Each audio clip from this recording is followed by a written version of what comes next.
Vous vous souvenez qu'il nous restait à reposer notre nouveau moteur et à tenter un premier démarrage, n'est-ce pas? Voilà quelques fournitures qui nous permettront de le faire dans de bonnes conditions.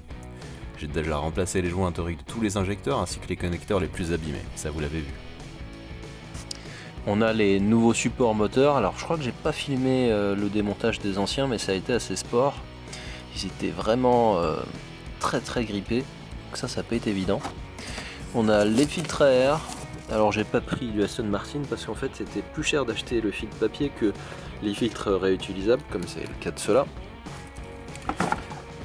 J'ai deux filtres à huile Aston. L'intérêt, c'est de pouvoir relancer le moteur sans avoir peur de laisser des débris circuler dans le circuit. Donc en fait on laisse tourner le moteur quelques centaines de kilomètres peut-être, ça se compterait peut-être en heures d'utilisation. En tout cas pas trop longtemps avec le premier filtre. Et ensuite pour la seconde vidange, histoire de vider toutes les saloperies qui auraient pu rester dans le circuit, on place le second pour être certain que on a un circuit nickel. Donc ça c'est l'huile justement pour la première vidange, puisque le moteur aujourd'hui est vide, donc on va dire plutôt premier remplissage. On a ici le kit de filtre à essence. On va déjà laisser l'ancien liquide contenu dans le réservoir, si on peut appeler ça de l'essence, circuler un petit peu avec tout ce qui peut transporter avec lui. Et une fois qu'on aura piégé toutes les particules dans ces filtres, pas ceux-là, ceux qui sont encore sur la voiture, à ce moment-là on les remplacera. C'est un peu la même logique avec le filtre à huile. Ici on a l'huile de boîte. Et là, on a l'huile de pont qui est un pont autobloquant, donc on est obligé d'utiliser une huile spéciale pour adapter à ces ponts spécifiquement. Oh, regardez ce qu'on a reçu aujourd'hui. Hop, le certificat de conformité. Ça peut paraître rien, mais pour un véhicule non immatriculé en France, c'est très important. Parce que sinon, la voiture resterait un beau pot de fleurs dans le jardin. Donc si jamais vous avez besoin du service, soit vous faites appel à votre constructeur, et dans le cas d'Aston Martin, vous déboursez un peu plus de 600 €. Soit vous passez par un prestataire. Donc j'ai trouvé celui-ci en ligne que j'avais déjà utilisé dans le cas de la CLK 55. Ça s'était bien passé, donc j'ai réitéré.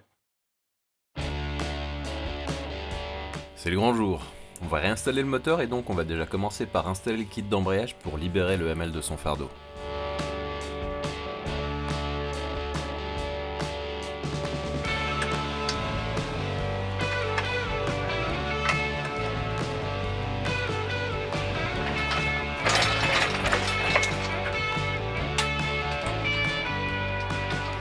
Comme le moteur est assez haut, il faut un peu plus de dégagement que ce que permet naturellement le ML. Le cric hydraulique va nous permettre de le lever un peu plus pour pouvoir lever le moteur sans avoir à transformer le ML en cabriolet.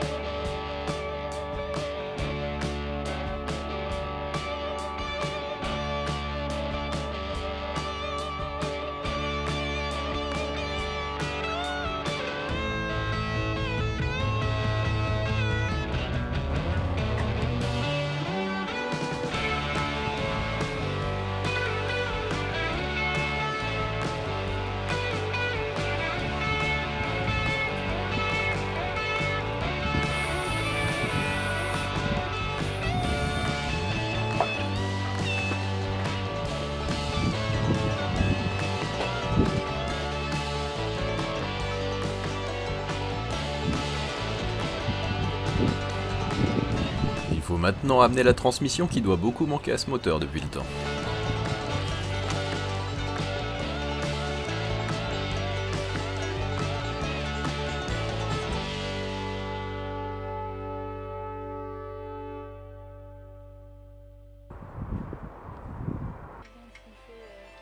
Et les renforts sont là, les choses sérieuses commencent. Si vous avez aussi eu droit à un coup de vent un soir, c'est celui-ci que j'avais choisi pour la repose mécanique, et ça n'a pas vraiment facilité les opérations.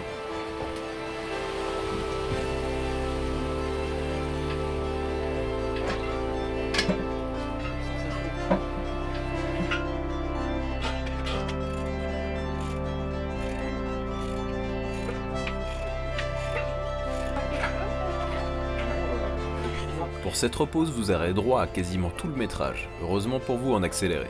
Je pense que c'est ce qui permettra le mieux de se rendre compte à quel point c'est long et délicat dans le cas de cette DB7.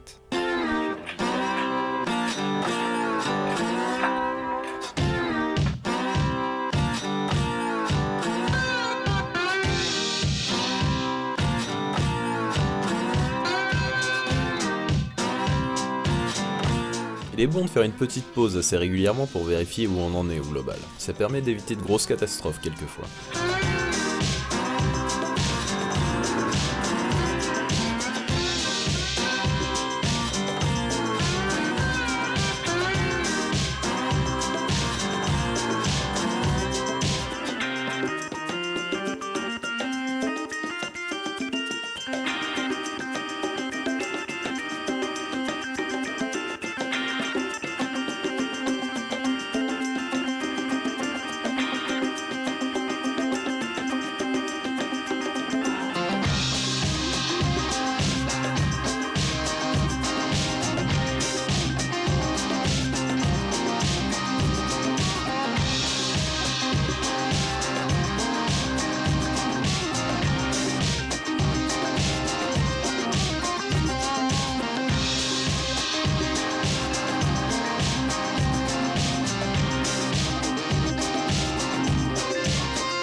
Le plus pénible est souvent d'admettre qu'on a une approche vouée à l'échec et de revenir quelquefois pas mal en arrière pour ajouter ce qui va poser problème par la suite. C'est en quelque sorte reculer pour mieux sauter.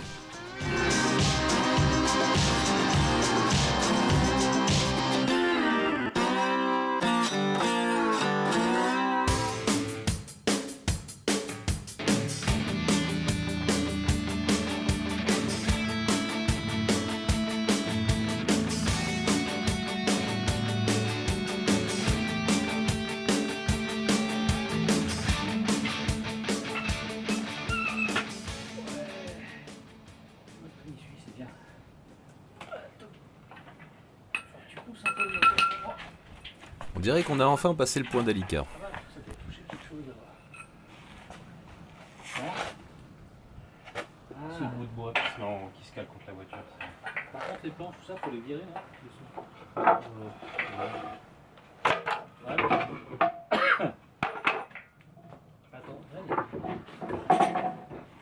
Attends, c'est pas l'imbécile, faut relever. Il y a un. Faut relever, t'as l'échappement qui touche le brancard. Ah, c'est bon. Ouais, mais doucement. Désolé. C'est décollé d'un coup. Ah, c'est bon. En fait, l'échappement s'était posé sur le brancard. Tac. Je descends. Ouais. Nous.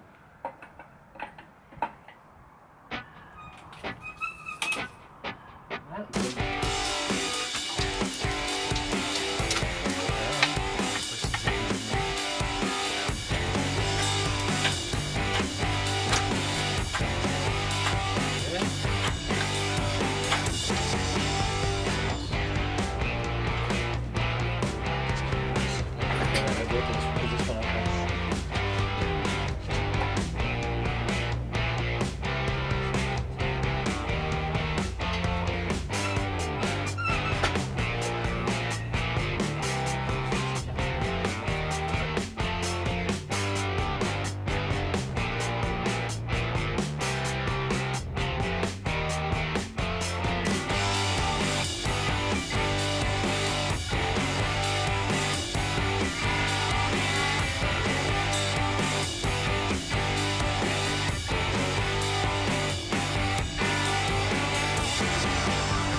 C'est le bon moment pour contrôler de nouveau qu'on ne fait pas de bêtises. Déformer le tablier moteur ou écraser un connecteur est vite arrivé.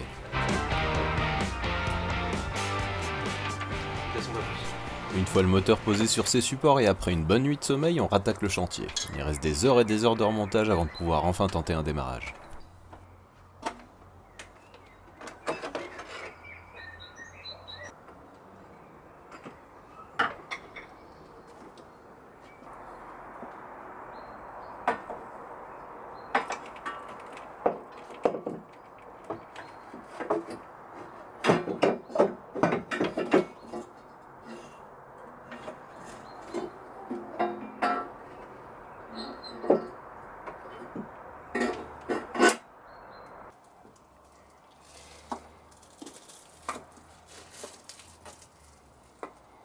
J'ai retiré les morceaux de chiffon bouchant les conduits d'admission et passe un coup d'aspirateur au cas où.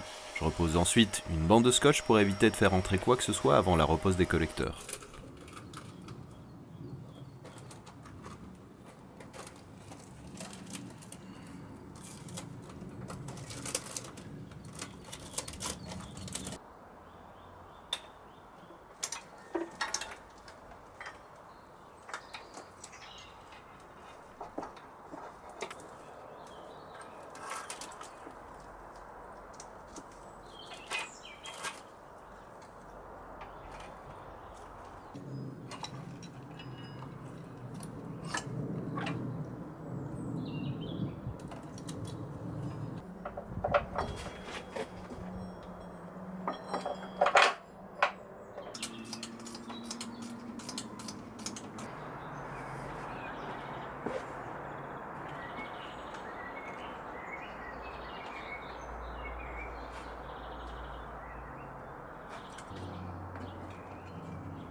Là, on se rapproche du moment de vérité. La pression monte.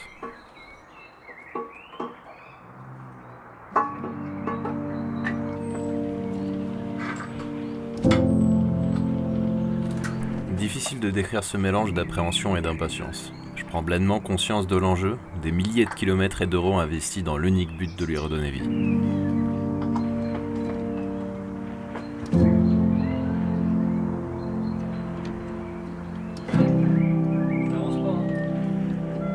Essayer.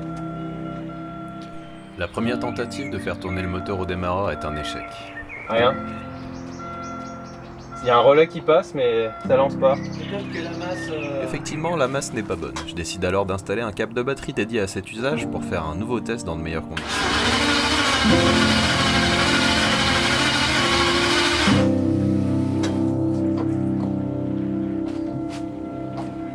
Yes! Cette fois, c'est la bonne.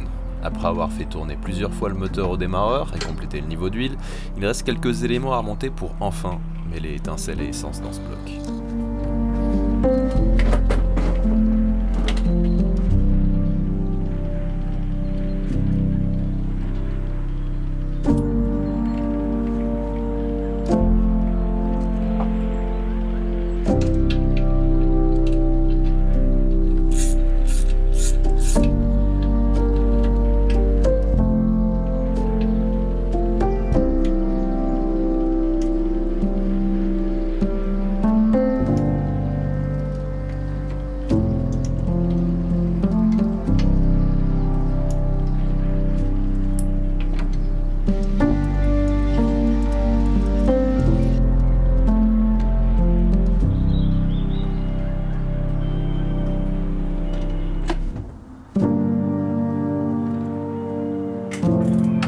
Ouais. Tu penses démarrer quand toi? Bah là, tout à l'heure. Hein. Ça veut dire quoi tout? Bah, dès que j'ai monté les câbles d'accélérateur, quoi.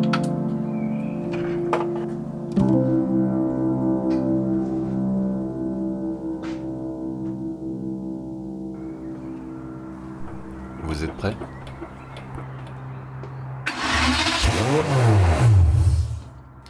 Avouez que vous n'aviez pas imaginé ça comme ça.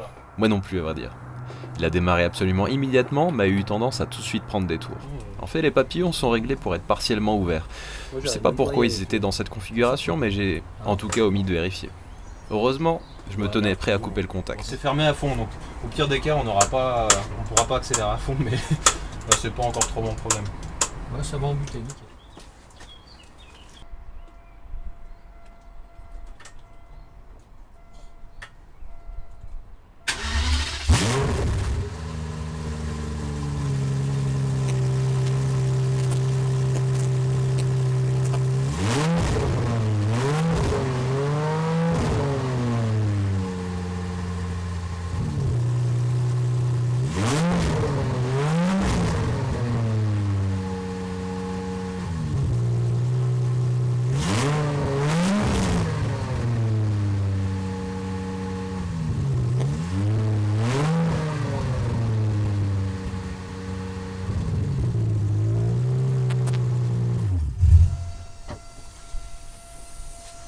fume un peu, mais ça doit être normal, c'est les échappements.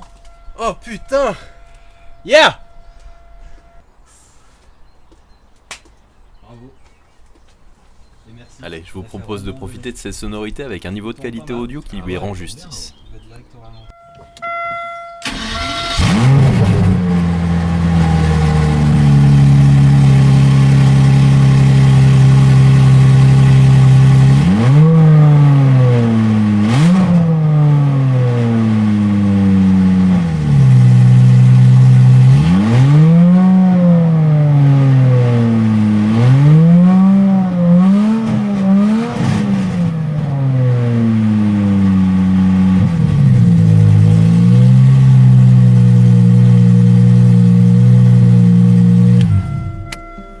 Tourne à la perfection, et a une tendance à être particulièrement enthousiaste à prendre des tours à la moindre pression sur la pédale d'accélérateur. Impressionnant.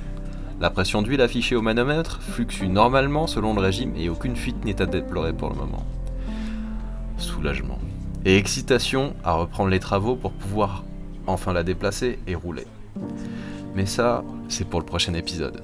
Merci de me suivre pour cette aventure qui est encore loin d'être terminée, et n'oubliez pas de vous abonner pour n'en manquer aucune miette. Moi pendant ce temps, je fais comme Christophe, je me repasse ce moment en boucle. A bientôt!